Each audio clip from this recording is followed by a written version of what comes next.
Bab 115. Harusnya kamu yang dibenci, Pak. Sekejam dan setega itu perlakuanmu padanya.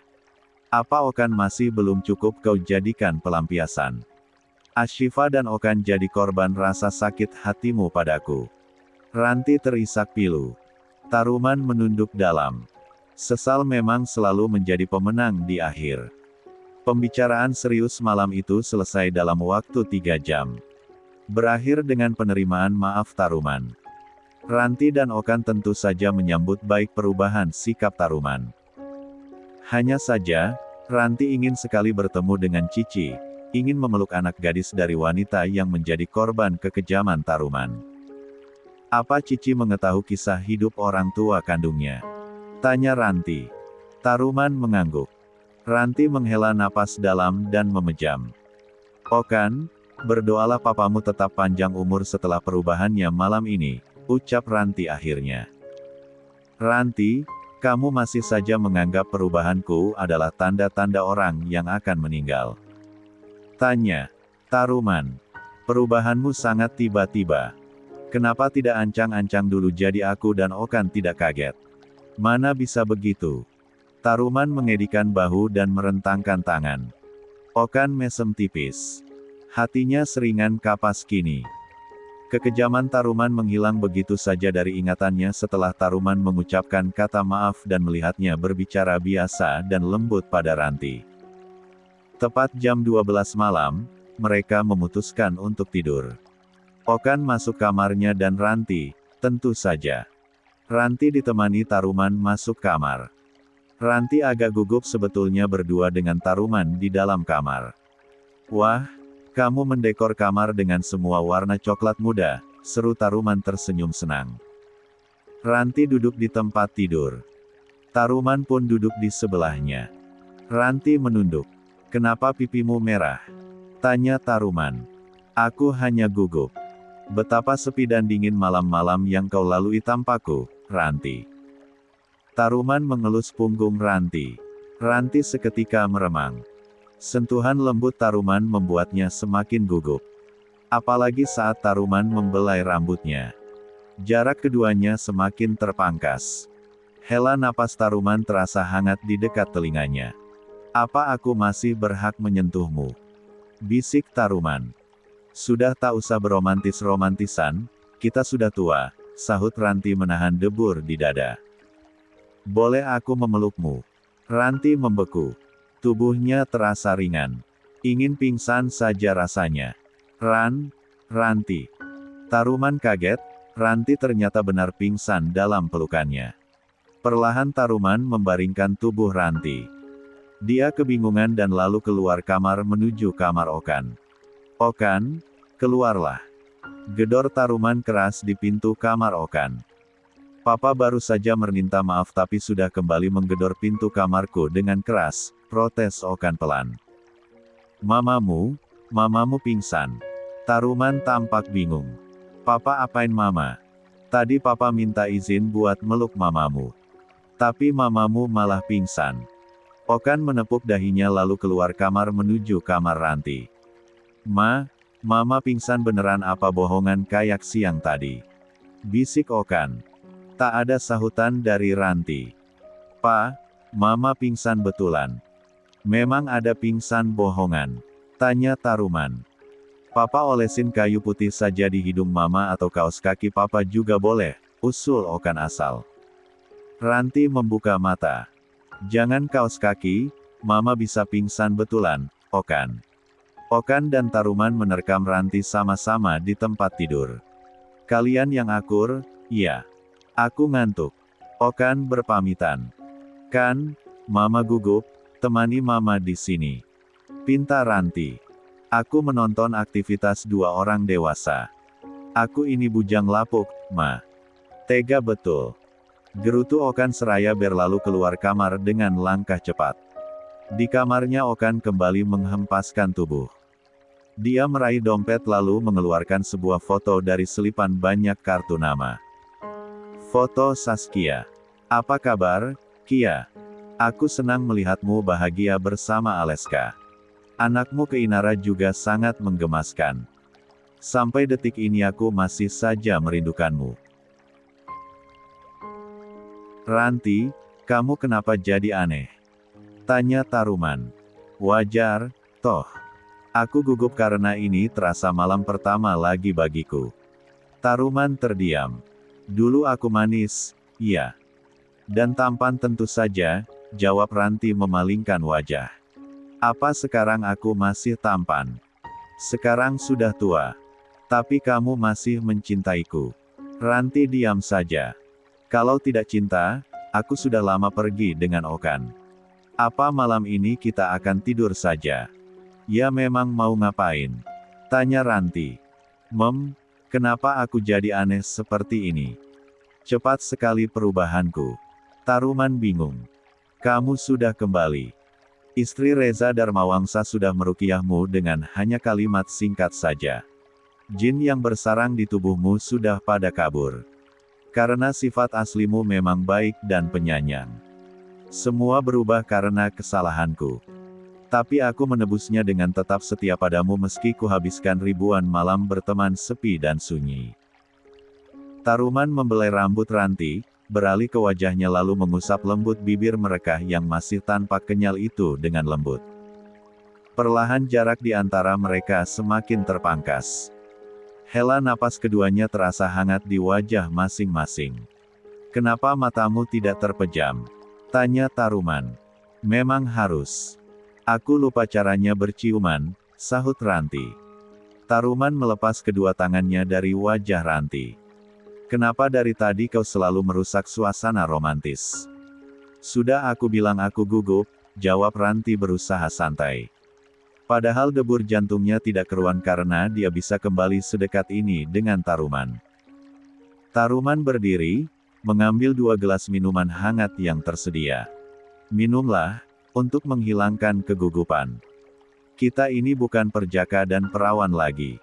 Kenapa harus gugup? Ranti tidak menjawab. Dia menenggak habis susu hangat yang dicampur dengan jahe. Ganti bajumu dengan lingeri. Pinta Taruman. Semua lingeriku sudah masuk museum. Kupikir aku sudah tidak akan lagi memakai baju dinas itu selamanya, sahut Ranti. Pakai daster seperti itu aku susah beraksi, gerutu Taruman. Ya tinggal dibuka saja, sahut Ranti tanpa sadar. Ya sudah, berdiri. Aku bantu buka. Ranti baru tersadar dengan ucapannya. Aku mau tidur. Ranti menarik selimut sebatas perut. Aku mau menghabiskan malam ini denganmu, pinta Taruman. Apa hanya malam ini saja? Tanya Ranti. Sudah kubilang aku sudah bertaubat. Ayo, kau tidak kasihan padaku. Meski sudah tua, aku masih kuat, Ranti. Ranti menenggelamkan wajahnya di bawah bantal. Dia benar-benar malu. Taruman bergerak memeluk pinggang Ranti dari belakang. Dia memeluk erat istrinya itu. Istri yang sudah dia abaikan bertahun-tahun. Maka malam itu, di kamar Ranti dengan tirai jendela dan spray coklat muda, kedua insan yang sudah memasuki gerbang usia senja itu saling melepas rindu. Berpagutan bagai tak akan ada lagi hari esok, terengah dalam banjir peluh penuh kenikmatan. Taruman membuktikan keperkasaannya. Ranti dibuatnya lemas hingga tak mampu lagi bergerak meski hanya untuk menyelimuti tubuhnya. Terima kasih, kecup Taruman di kening Ranti. Dia menyelimuti tubuh istrinya dengan lembut. Sayang, jangan tidur dulu. Aku sudah tak sanggup lagi, lirih suara Ranti. Kamu kenapa jadi terlalu percaya diri? Aku bukan hendak melanjutkan permainan. Aku cuma mau tahu siapa gadis yang sudah membuat Okan patah hati. Apa bisa jawabannya besok? Aku lemas, lirih suara Ranti. Aku tak bisa tidur memikirkan Okan malam ini. Memang kamu tidak lelah? Tanya Ranti nyaris berbisik. Bagaimana aku bisa lelah? Sudah lama aku tidak menyentuh wanita. Malam ini sungguh luar biasa. Seolah-olah aku habis dicas dengan daya berkekuatan penuh. Namanya Saskia, jawab Ranti. Saskia? Tanya Taruman. Ranti mengangguk, masih dengan mata terpejam. Tapi Ranti berguling ke samping, maksud hati hendak meraih ponsel karena ingin menunjukkan foto Saskia pada Taruman. Kenyataannya dia jatuh terguling ke lantai dengan selimut yang membalut tubuhnya. Kepalaku. Ringis Ranti. Katanya lemas, tapi kenapa kamu jadi pecicilan? Taruman bangkit hendak menolong Ranti. Aku mau ambil ponsel. Ada foto gadis itu di sana. Taruman mengangkat Ranti. Berapa banyak kilogram yang hilang dari tubuhmu? Kenapa ringan sekali? Banyak, karena terlalu banyak makan hati, jawab Ranti sirna, rasa lemasnya berganti dengan kepalanya yang terasa cenat-cenut. Taruman meletakkan tubuh Ranti di kasur lalu memberikan ponsel Ranti. Ranti menyalakan ponsel, membuka fitur galeri hendak mencari foto Saskia. Kenapa foto gadis itu ada padamu? Saat Okan menunjukkan fotonya, diam-diam aku potret. Dia teman Okan di kampus, jawab Ranti seraya menyodorkan foto Saskia. Taruman lagi-lagi terbelalak. Ini Saskia menantu keluarga Darmawangsa, seru Taruman kaget luar biasa. Lagi, semua tentang hidupnya selalu saja berkaitan dengan keluarga Darmawangsa. Kau kenal dia? Tanya Ranti. Hanya tahu saja. Dia menantu Davin, saudara Aji Saka, jawab Taruman. Lingkaran yang rumit.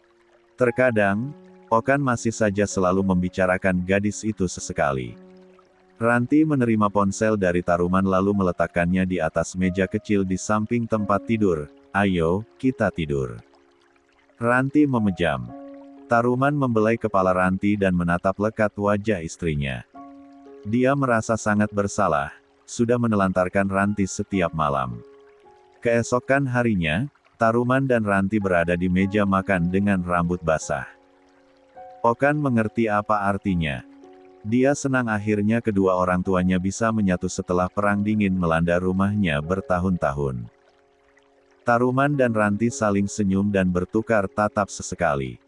Mereka lupa di meja makan juga ada Okan. Makanlah yang banyak, agar bobot tubuhmu yang dulu montok bisa kembali.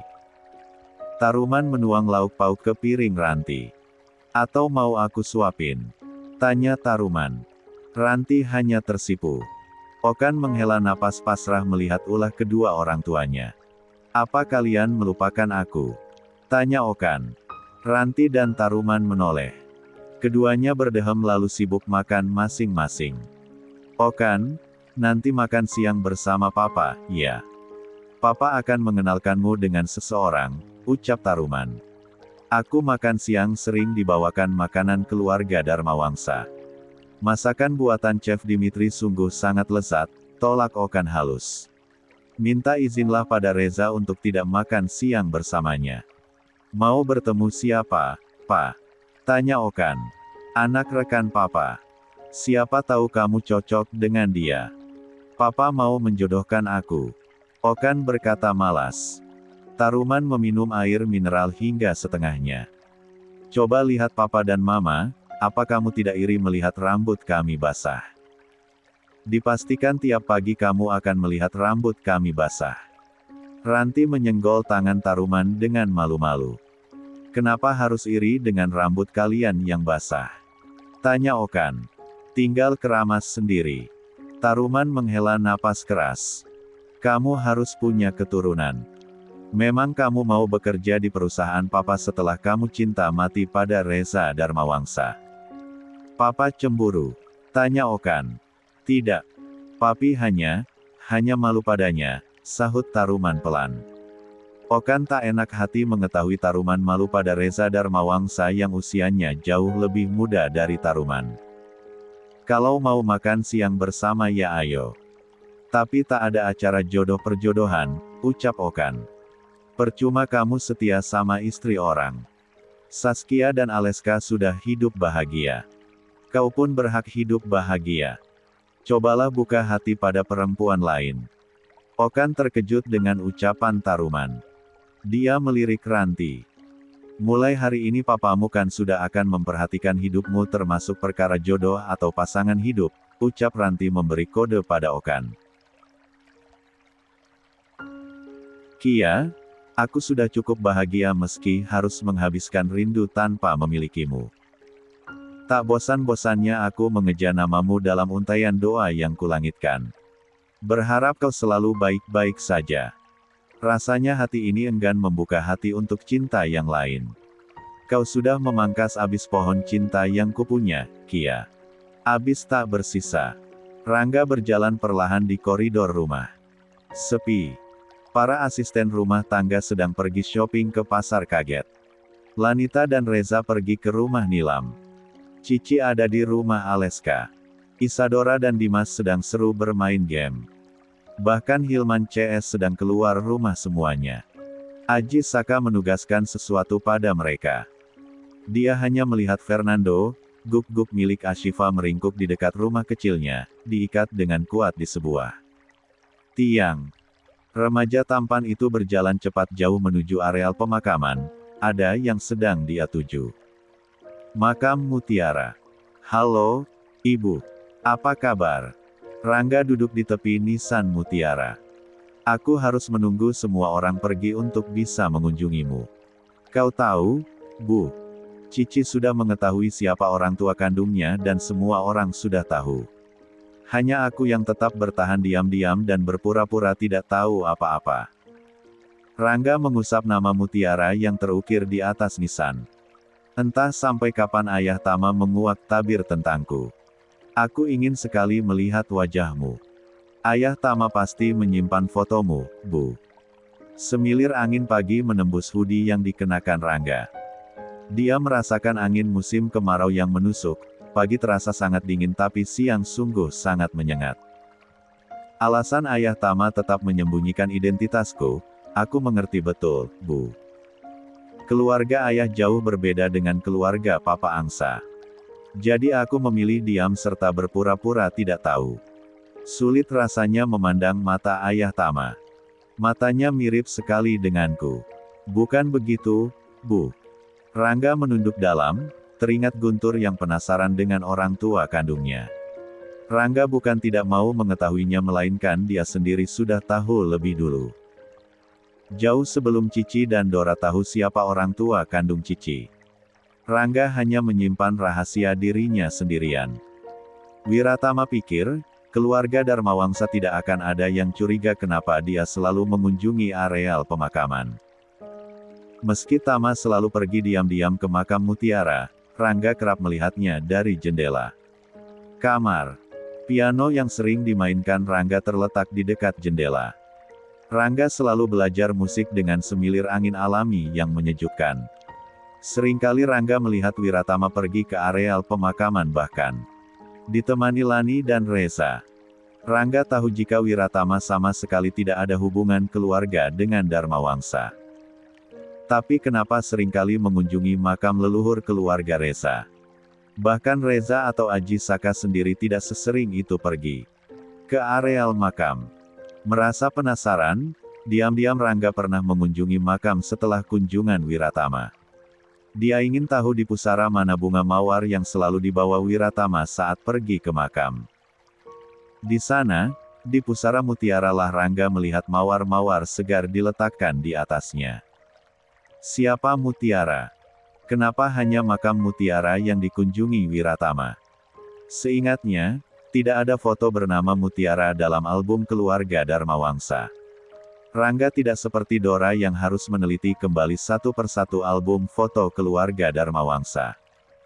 Ingatan Rangga begitu kuat. Saat Lanita dan Reza menunjukkan keluarga Darmawangsa padanya dan Cici, tak ada satupun foto Mutiara atau Lani menyebut nama Mutiara. Tapi kenapa Lani bilang jika Mutiara adalah saudara Serindita padahal satupun tak ada foto Mutiara di album keluarga? Rasa penasaran menelikung hati Rangga. Siapa Mutiara yang sering dikunjungi Wiratama? Maka mulailah penyelidikan dilakukan Rangga. Diam-diam dia kerap menguping pembicaraan Wiratama dan Reza di taman samping rumah.